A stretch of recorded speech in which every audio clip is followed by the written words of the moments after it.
দুর্গা শিলং থেকে এসেছে। এখানে আমার উপর ওর পঠন পাঠনের দায়িত্বটা পড়েছে। তোর ফাঁদে পড়েও বটে বাপু।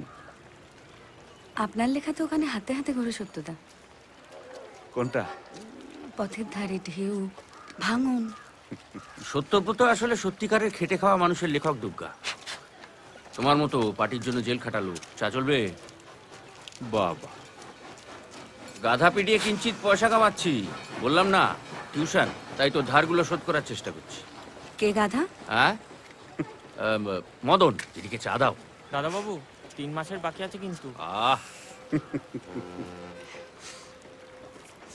বুঝে গেছেন? দেখুন, দিন কয়েক আপনার পড়াশোনাও সামলে দেবে ঠিকই, তারপর দেখবেন আপনি ফেঁসেছেন। কঠিন ইংরেজিতে প্রেমপত্র আসবে, সঙ্গে মাসকাবারির ফর্দও পাবেন। অনেক হয়েছে, চা ধরো। সে আপনার বন্ধুকে দেখলেই বোঝা যায় রোম্যান্টিক। রোম্যান্টিক, তবে প্রেমপত্রে প্রেমালাপ থাকবে না। দিমিত্রবের তত্ত্ব, সিপিসির দলিল, এগুলো থাকবে। তোর বলছি।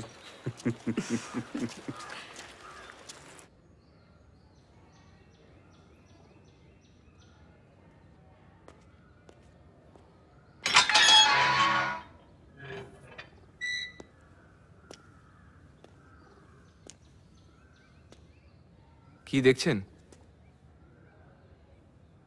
আমার মা কি মুখের কি গড়ন, কি তেজ।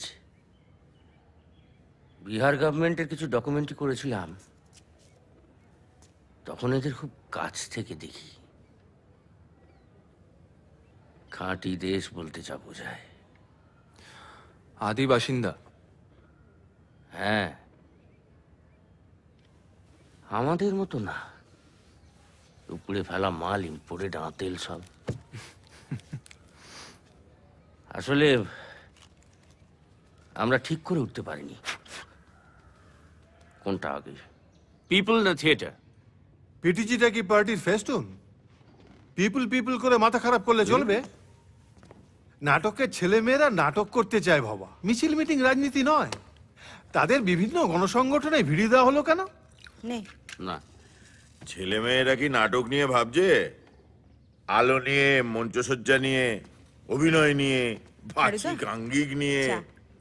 রিভলভিং স্টেজ ছাড়া নাটক করা যায় না। আরে বাবা, পর্যাপ্ত আলো নেই, সেট নেই, নাট্যচর্চা শিখেই উঠেছে। ভালো নাটক করতে গেলে তাকে সুন্দর হতে হবে। না, আগে সত্যি কথাটা বলতে হবে। তুই ছটফট করছিস বাবা।